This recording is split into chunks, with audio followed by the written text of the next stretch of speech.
Y nos encontramos con el sociólogo y urbanista Gustavo Riofrío. Él es no solo investigador, sino ha trabajado mucho tiempo en barrios populares.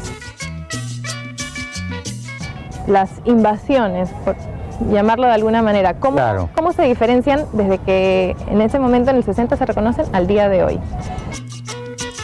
Tenemos como 3 momentos. Ajá. En los años 40, cuando recién comenzó a explotar la ciudad, teníamos las barriadas que ocupaban los lugares al costadito de la ciudad.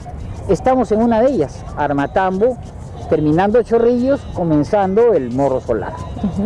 Luego tenemos los espacios vacíos, los espacios vacíos, los remanentes, los espacios marginales, donde no se debía construir, pero la gente tenía un espacio en esos lugares marginales. Luego, a partir de los años 60, lo que sucedió es que el propio Estado reservó lugares para hacer urbanizaciones que nunca se hicieron, pero que luego se convirtieron en pueblos jóvenes. Entonces son espacios mucho de mejor, como dicen los técnicos, constructibilidad. O sea, se puede construir bien allá, no son malos terrenos, pero son periféricos. Por ejemplo. Todos.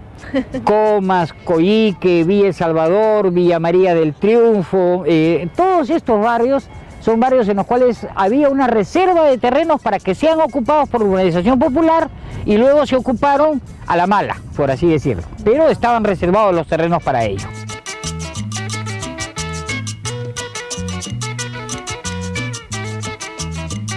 Se había reservado para hacer un proyecto de vivienda, uno de ellos es Tahuantinsuyo, donde se hizo un proyecto de lotes con servicios, luego llegó las personas, pero no se continuó, entonces luego otras personas ocuparon el terreno más allá. O sea, el lote con servicios siendo algo como muy elemental, básico, ¿no? Pero era lo mejor, o sea, la familia era muy bajos ingresos, pero llegaba a una urbanización en la cual había por lo menos agua y luz y lo que se llama una construcción básica de cocina y baño. Después tú podías hacer, no tenías recursos, hacía lo que faltaba. Lo que sucedió es que esto funcionó durante mucho tiempo, mientras hubo suelo. En la Lima del 2000, del siglo XXI, ya no hay suelo disponible para urbanizar ni para clase media, ni para clase alta, ni para clase baja. Entonces, ¿qué ha sucedido? Las personas de bajos ingresos decían, bueno, utilizaré otro terreno, aunque no sea tan bueno.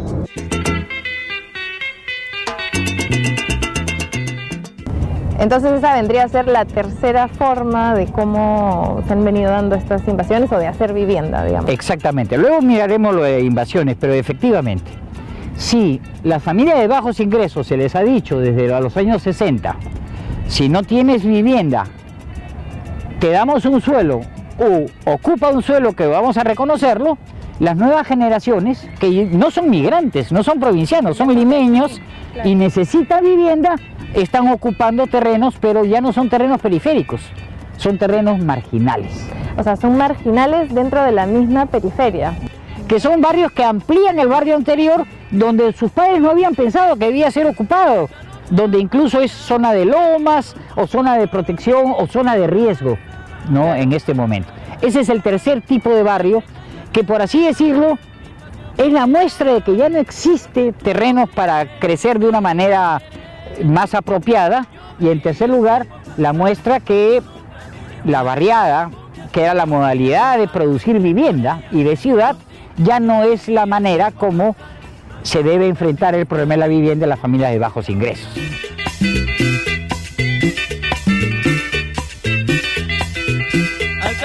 Aprovechando que estamos aquí en Chorrillos, creo que podemos ver más o menos quizás la segunda y tercera etapa de la cual estábamos hablando, ¿no? Bueno, los historiadores dicen que acá es la primera etapa, bueno, Armatambo. Armatambo, claro, ¿no es cierto? Primera etapa, para este lado. Barrio de los años 40. Exacto, sí. Luego tenemos, si se ve ese cerro de allá, eso es, ¿por qué se ocupó el cerro? Porque abajo era terreno agrícola. Eso es los años, fines de los años 50 más o menos, años 50.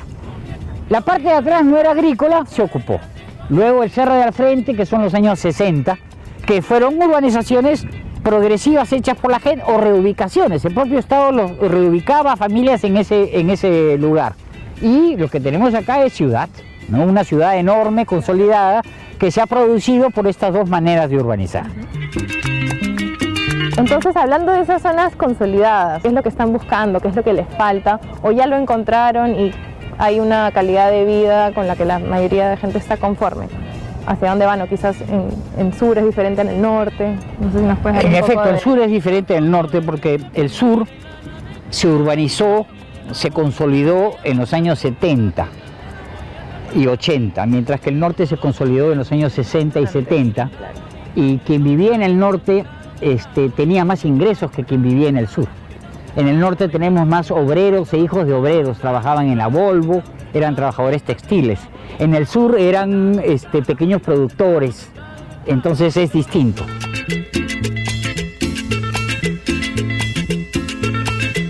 Lo que pasa cuando salgo de mi casa, parques, cultura, en ese sentido, o sea, ¿cuál es la aspiración de hoy en día quizás en estas zonas? El proceso de densificación de Lima hace que más personas vivan en un espacio más pequeño, como en París, para poner un ejemplo. Y cuanto más chico es mi espacio familiar, más grande tiene que ser el espacio público. Exacto. Es una ecuación de abecedario. Y lo que ha sucedido en los últimos 20 años en Lima es que no se han ampliado los espacios públicos, mientras que sí hay mayor densidad dentro de la ciudad. Con la edad del barrio van cambiando las aspiraciones y sucede una cosa muy interesante que hasta ahora no hemos sabido resolver y ni siquiera hemos planteado bien.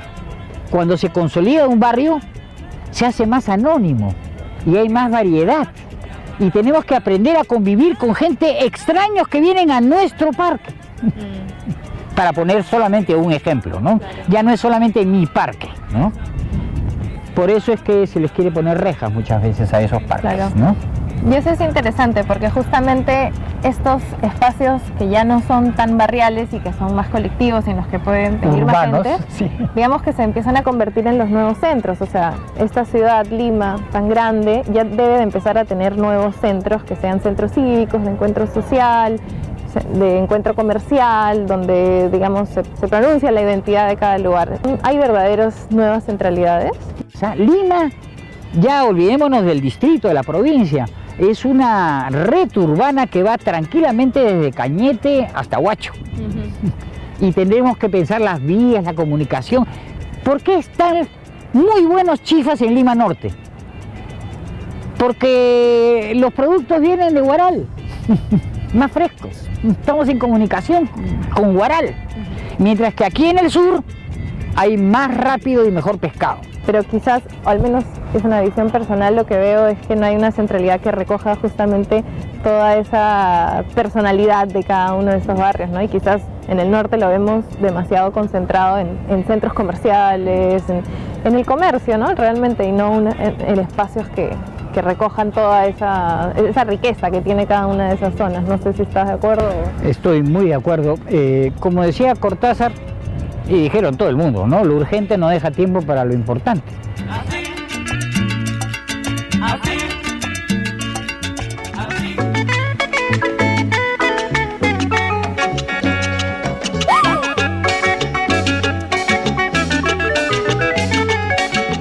Estamos con el arquitecto Jorge Burga Bartra. Él tiene una larga experiencia trabajando en barrios populares, es profesor y ha escrito un libro muy interesante que es El ocaso de la barriada, así que hoy vamos a conversar con él para que nos cuente un poco sobre su experiencia. Empecemos por hablar de lo más rescatable y quizás lo más desdeñable de la arquitectura y el urbanismo que se genera cuando una ciudad o un pedazo de ciudad empieza como barriada. Claro, lo más desdeñable evidentemente es la falta de planificación, el desorden, el caos que se crea y que la superposición, la falta de servicios, en fin, que tarda años en reponerse, en restañarse, porque es una herida finalmente. Y sin embargo también lo más positivo es esa actitud que tiene la gente en tratar de resolver sus problemas y ese esfuerzo que pone, y vemos acá justamente un resultado de un barrio que fue hace 40 años una invasión, una barriada cualquiera, y hoy vemos que es una urbanización ordenada, planificada, bien hecha por su misma población. Eso por ejemplo es una cosa rescatable. hay bastantes diferencias, por ejemplo, del resultado que se ve en la misma arquitectura, en el orden, ¿no? En la cualidad arquitectónica que tiene el edificio, el espacio frente al edificio, la calle, la vereda, con lo que podemos ver de repente en otras zonas como Villa María del Triunfo o San Juan de Miraflores, donde hay de repente más pendientes. Tal vez la diferencia, como les decía, es que fue una población muy organizada y yo participaba con ellos en una reunión semanal que se llamaba del comité técnico, donde estaban los maestros de construcción civil, los electricistas, los gafiteros, y entre todos hacíamos una valoración de los problemas y qué solución le dábamos. Por ejemplo, de las fábricas de Ternit que quedaban en la parte más alta salían unas aguas negras que con los huecos que habían dejado las ladrilleras se llenaron y convirtieron en unas especies de lagunas infectadas llenos de zancudos, y los niños se enfermaban, etc. Entonces a alguien se le ocurrió, dijo: arquitecto, ¿por qué no hacemos una canalización de todas esas aguas negras y las sacamos de nuestro terreno? Claro. Entonces efectivamente se canalizó, todos salieron, y así este es un ejemplo de cómo se hacían las cosas, ¿no? Con inteligencia. Me acuerdo, no había luz en ese entonces, ellos jalaban luz de los postes que había alrededor, venían, el electricista hacía su conexión, hacía mano nomás y ajustaba el foco y teníamos luz para hacer la reunión.